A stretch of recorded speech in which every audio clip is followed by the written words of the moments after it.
Pinuna ng Commission on Audit sa kanilang 2023 audit report ang mahigit 89 billion pesos na hindi nakolekta mula sa mga delinquenting employer na hindi nag-remit ng SSS contribution ng kanilang mga empleyado.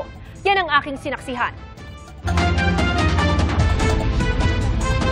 Sa 2023 audit report ng Commission on Audit sa Social Security System, pinuna ang inefficiency sa pangongolekta ng SSS contribution mula sa mga delinquenting employer.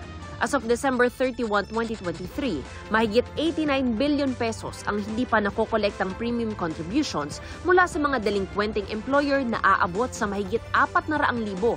Wala pang 5% ng kabuuang halos 94 billion pesos ang nakolekta. Sa kabila yan ng installment payment scheme na inalok ng SSS kung saan wala pang 1% ang nag-avail.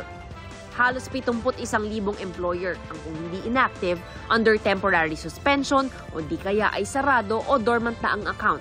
Posibleng indikasyon daw ng leniency o pagiging maluwag sa koleksyon. Dahil dito, napagkaita ng SSS ng pondo para sa iba't ibang benepisyo. Sinisika pa naming makuha ang panig ng SSS. Pero sa COA report, sinabi ng SSS na ginagawa nila ang makakaya para mag-remit ang mga kumpanya. Pero may mga kaso silang inihain laban sa mga delinquenting employer na natenga sa korte ng matagal. Sa gitna nito, tuloy ang 15% contribution rate hike ng SSS simula ngayong Enero. 10% ang sasaluhin ng employer, 5% sa empleyado. Halimbawa, para sa minimum wage worker na tumatanggap ng 645 pesos kada araw, 700 pesos ang babayaran kada buwan sa SSS at 1,410 naman ang sa employer. Aminado si Leilani.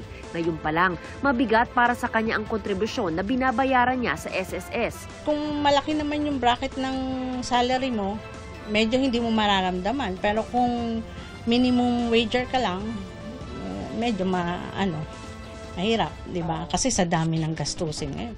Pero sinisikap niyang walang palya sa pagbabayad. Sa karanasan kasi niya sa monthly death benefit, kasunod ng pagpanaw ng kanyang asawa noong 2020, malaking tulong ang benepisyo para sa pag-aaral ng kanilang bunso.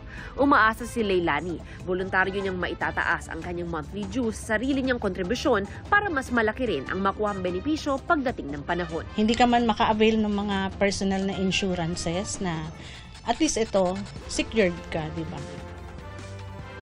Mga kapuso, maging una sa saksi. Mag-subscribe sa GMA Integrated News sa YouTube para sa iba't ibang balita.